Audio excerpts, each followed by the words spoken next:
Afternoon, everybody. Welcome to our Matchday -1 press conference for tomorrow's Group D Champions League fixture against Marseille. We will start with questions for Hugo Lloris, then let him leave before moving on to Antonio Conte. Anthony, can you just wait till you put the phones below so we can't actually see? Please indicate if you'd like to ask a question. We'll ask for a maximum of 2 per person to try and get through as many as possible in the time we have. For those requiring translation, on your headsets, channel 1 equals English and channel 2 is French. So we'll start to take questions for Hugo Lloris, please. Rob? Hi, Hugo. Obviously coming from Nice, what does tomorrow's game against Marseille mean for you? Well, yeah, it's a kind of derby in south of France, but it's a long time ago for me. But you know, when you play in France, every time you face Marseille, it's always a big game. He's one of the biggest French clubs, especially in the European history, and it's a special place. So obviously, when you are French or when you play for a French team, facing Marseille, it's always special.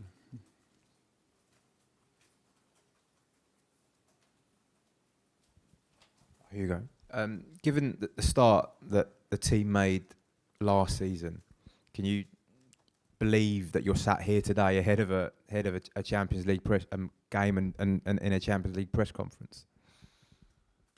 I believe that it was our ambition, and we could feel the improvement. Very, very early. When Antonio Conte and his coaching staff arrived at the training ground. Obviously, it was not perfect, but step by step, we improve as a team.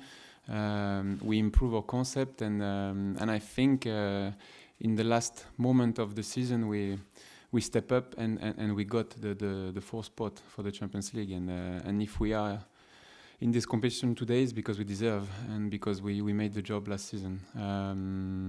It's a new adventure for the club. It's been 2 years now without this competition, and we are all excited to be part of it. But also we have to play with ambition. And we know also that this competition is all about details. It's high-level football, and every team involved, every player is involved. They're going to try to do their best. They're going to try to play at their best level. And so it demands a lot of focus. And we're going to try to start in the best way with a win.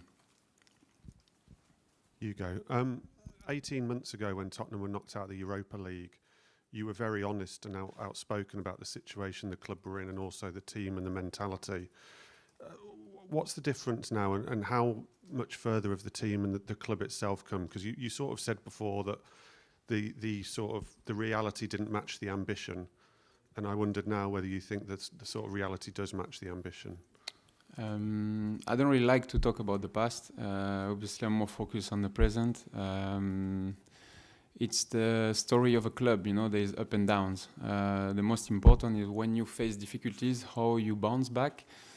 I believe that the club is going in the right direction with the help of Antonio Conte and his coaching staff. But we know there is still a gap for improvement, and it demands a lot of effort and focus from all the players. And we're going to try to reduce the gap with the best team in Europe and the best team in England, but step by step. It's important to be focused on our work every day and ready to challenge any team. Hugo, you've been at Spurs for 10 years now. You've won medals with France, but you haven't won a medal with Tottenham. Is that a real hunger of yours now to put that particular record right? Yes, I'm still looking for it. And I believe that we are capable to make it. But as I said just before, it's going to demand a lot of effort, a lot of work. I feel and I believe that we are going in the right direction, but we know also that there is a lot of competitive club in England and in Europe, and so that's why we need to go step by step. But the belief is there, that's the most important. we feel that we are ready to compete. We feel that we are improving, but we know that it's never enough. You always have to push, to prove yourself and push, and to go over your limit if you want to arrive and to succeed. And can I just mention VAR? Obviously, you have VAR in Premier League and Champions League. We saw at the weekend that VAR is fallible, let's say. It can make mistakes. As a player, do you go onto the pitch believing it will always be right? Or do you have it in the back of your mind that maybe it can make an error or two? Well, it's not the kind of debate I want to go in. As a player, you're just focused on the game, and like all the fans, we cannot manage the situation. It's all about referee decisions, about VAR decisions, and sometimes, like we saw in some games in this beginning of the season, there have been some mistakes, no? But mistakes, it's quite human, and so let's see if we are going in the right direction. But as I said before, when you're a player, when you're on the field, you are just focused on the ball, focus on the game, and try to do your best. Hugo, you spoke there about the kind of closing that gap towards the top teams, and Antonio said there's still too big a gap between Spurs and, say, Liverpool, City. How big do you think that gap is, and do you think it's sort of shrinking? Well, when you look at that type of team, they have a huge experience as a team. Players used to play each other for many, many years now. They used to succeed. They used to win trophies. It will be easier to answer that question at the end of this season, you know, to see where we're going to finish, to see how close we could be. But all our thought at the moment is on the present and mainly on the game of tomorrow. Also, you showed, it was mentioned there, after that Zagreb game, you really hate to lose, and obviously Antonio hates to lose and wants the players to share that mentality. Do you see more of that mentality now amongst your teammates? Yes, but it's been the case also in the past. But obviously, our manager is our main leader, and I believe that there is a connection between the manager feelings and the way the team is playing. You know, so at the moment I feel there is a great connection, and but it's not the moment to do less. It's the moment to do more, to push ourselves, to continue in the right way, and let's see where we will be at the end. But as I said before, we are only focused on the game of tomorrow, and that's it. Hugo, how long did it take you to get over losing the final in 2019? And do you believe with Spurs you'll play another Champions League final? Yeah, but the final is so far and so difficult to reach. We are focused on the group stage with the ambition to go through. There is no easy game in that competition, and we have to respect any opponent involved. And we know that it's going to be a long way to go through. So step by step, game by game, and all our energy and all our focus on Marseille, and we will see later for this. Final two, please. We'll go gentleman at the back and then the gentleman in front, please. Yeah.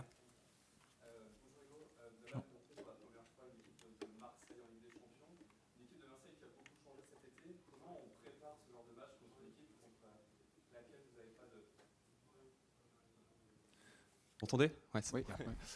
bonjour Hugo, vous allez affronter Marseille pour la première fois en Ligue des Champions. Marseille a beaucoup changé cet été, notamment en termes de joueurs, de coach. Comment on prépare un match contre une équipe contre laquelle vous n'avez pas beaucoup de références, qui a beaucoup changé justement comme ça? Ils ont des matchs déjà joués en Ligue 1.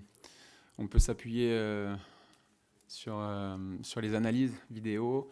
Mais comme on le constate, ils réalisent un très très bon début de saison. C'est une équipe performante, une équipe, comme vous le dites, qui a changé d'entraîneur, qui a changé de style. Il y a eu pas mal d'évolutions également dans leur effectif, mais c'est une équipe très compétitive et qui viendra dans notre stade pour afficher leur ambition.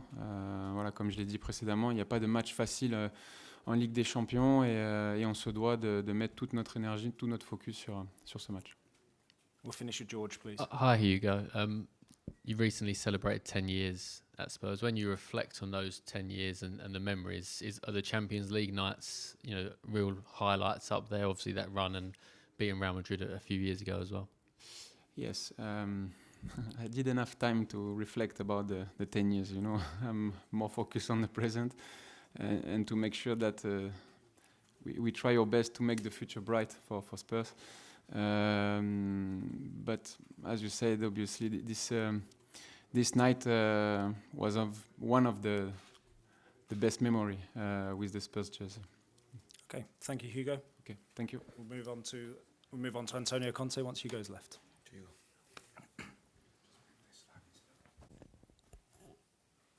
Okay, have we got a microphone? Thanks, Lee. Yep. Hello, Antonio. Nice to see you. I was just going to ask you, really, you've obviously had such an outstanding record as a coach. Your CV is, littered with trophies, and it makes you one of the arguably the best managers in Europe. How much of a challenge is the Champions League and European success to you to bridge that gap as well? Yeah, I think success in Europe with a trophy, and it's important for every manager. You know very well that it's not simple, it's not easy, because to lift trophy in Europe, especially in Champions League, it's important also to be the coach, the manager, or you have more probability to lift trophy if you are the coach in a team that used to win, and it's normal. 2 years ago with Inter Milan, we lost the final in the Europa League against Sevilla. But for sure, in my heart, in my mind, in my ambition, there is the will to have success in Europe. I know very well that it's difficult, but at the same time, I have this ambition. Antonio, do you think it's true that Italian managers always look at the league title first? No, I don't think also, because we have Carlo Ancelotti, and this is a clear example that he lived a lot of time in Champions League, but he lived Champions League when he was in Real Madrid, when he was in Milan, when Milan was a really top team, and I remember also a final that I lost against him when I was in Juventus, he was in Milan. I repeat, it depends a lot the team that you are coaching, because in this type of competition, the experience, the story means a lot. Because for this reason, Real Madrid is always protagonist. Just remind us about that final, Antonio, if it's not too painful. Yeah. Can you talk about it? Sorry. No, about the final. That you lost to Ancelotti. Yeah, but it was the. I remember it was my last final in Champions League, because I played for final Champions League. I won only once, and it was my last final in my career. It was in Manchester United, and finished 0-0. I remember that I hit the crossbar with a header, and I was unlucky, and we lost with a penalty. Yeah, and Ancelotti the previous season was in Juventus, and then he changed. He went to be the coach with Milan, and I think he had a big revenge, no? Yeah. Hello, ciao Antonio. So you will find tomorrow Igor Tudor on the bench of Marseille. You played with him at Juventus. What do you remember of him as a player? What do you think of him as a coach? Thank you. Yeah, but about Igor, Tudor, yeah. And Igor is a friend, and we played together in Juventus for many years. He's a really good guy. I am really happy to see him on the bench in an important club in Europe, like Marseille. He did very well last season in Verona, and yeah, he's doing a really good job.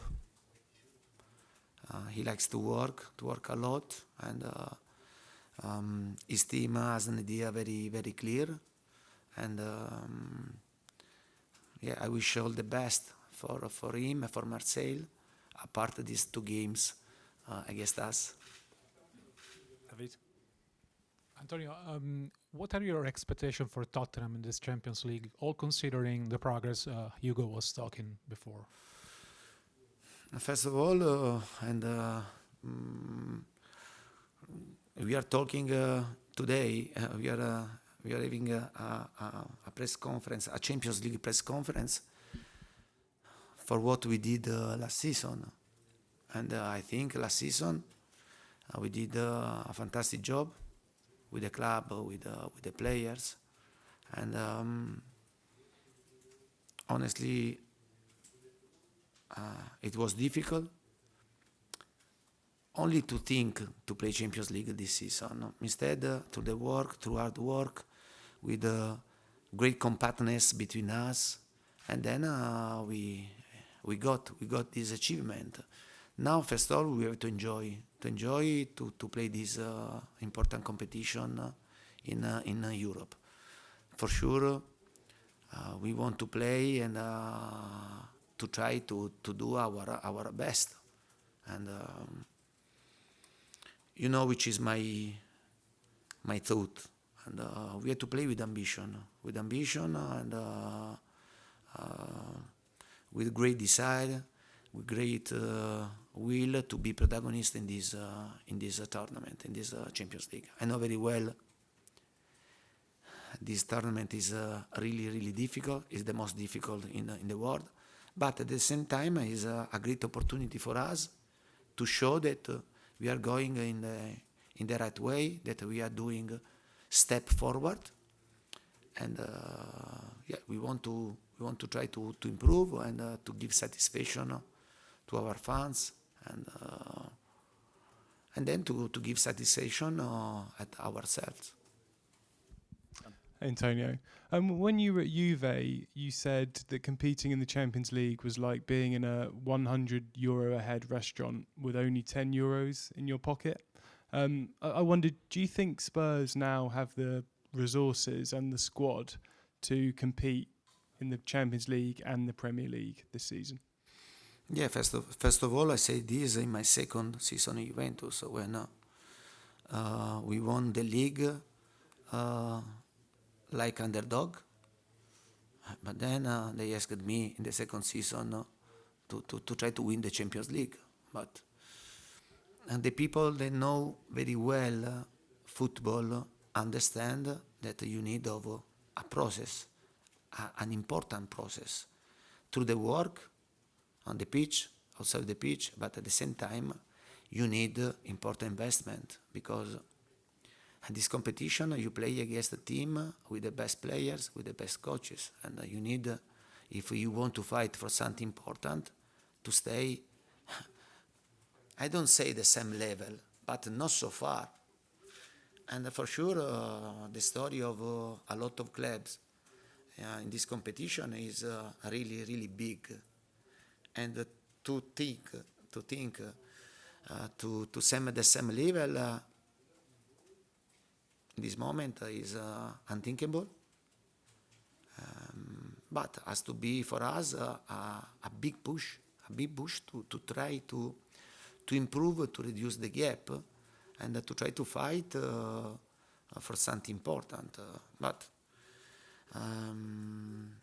the story is very important in football, because the story, and as I said you before, Real Madrid Real Madrid, when the players play in Champions League, they are in their house.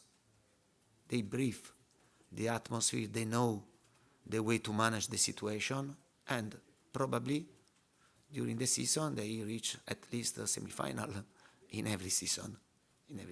To win Champions League, it means that you are in the every season. You are a team that you live in this competition and your habitat, your natural habitat. Other team, they have to build and to go step by step, but with ambition. I think that we have to try to grow with ambition. With ambition, the ambition to go in every game and to fight to get a win. And do you think history is more important than money in the Champions League? Because we saw last year Real beat Chelsea and PSG and Man City, the three richest teams in Europe. But do you think having that pedigree is more important than having lots of money? Yeah, but about Chelsea, in the last 10 years, they won twice Champions League, one Europa League. Money and story together. But usually a top team is also top team because they have good money to invest, and then become also top team. And Chelsea was a clear example, no? Because in the past, before Abramovich era, but it's the same for Manchester City, no? And before to arrive the new owner,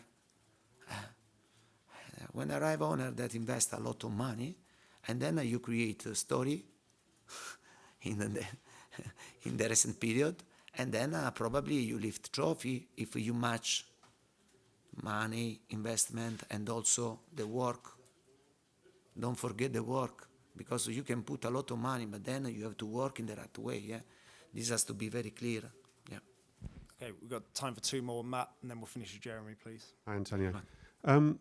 This game is going to be the start of 17 games in just under 10 weeks for all the clubs in the Champions League. You're going to be playing Champions League every single midweek up until the World Cup. What do you think of that schedule, and how crazy is it to try and manage that? But honestly, to see this schedule about Tottenham is incredible. It's crazy because we played 3 games in 6 days against Nottingham Forest, West Ham, and Fulham. Now we are playing after 4 days, but we are starting to play again 3 games, 3 important games against Marseille, Champions League, City away, Sporting Lisbon away in 6 days. I think maybe this is my first time in my career to see a schedule like this. And honestly, I try to check the schedule of the other teams, and I have seen that in this situation, Tottenham, they penalized a lot our club, our team. I think in the future, and in this situation, we were unlucky. I think in the future, also I spoke with the club that we have to pay great attention, to speak also with the Premier League, because we have to pay attention. And when there are this type of schedule, one day more, one day less, change totally your life, and you can drop points. And I think that this is not good for a team like Tottenham. When you want to start to think as a winner, you have to take care of the details. The schedule is a details very important for every club, especially for the club that want to fight for something important. I think we can do much better for the future. Hi, Antonio. Can we just check on the team news for Marseille? Yeah. Who's unavailable? Is Mora okay? And just also on VAR, you had some things to say about VAR at West Ham. How worried were you by what you saw at Chelsea and Newcastle with VAR at the weekend? That you know what I said, no, in the past about the VR. then I think to go again is not right. But I can tell you only that my hope that they go to improve and they try to find the right line of the decision, because in this moment the line is not the same line and the same vision, and this is really dangerous. This is really dangerous because in this way you risk to give advantage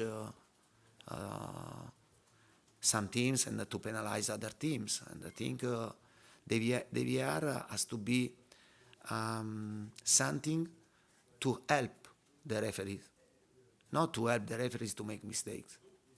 Yeah, otherwise it's nonsense to have this to have a VAR and to use the VAR in this way. And just on the team news, Mora and Hill. Mora is not available. Is not still available, and I think tomorrow he starts to have a training session on the pitch, and he has this inflammation in his tendon, and I hope to recover him very soon, because especially in front up we need of him. Okay, thank you very much. Thank you. Thank you very much.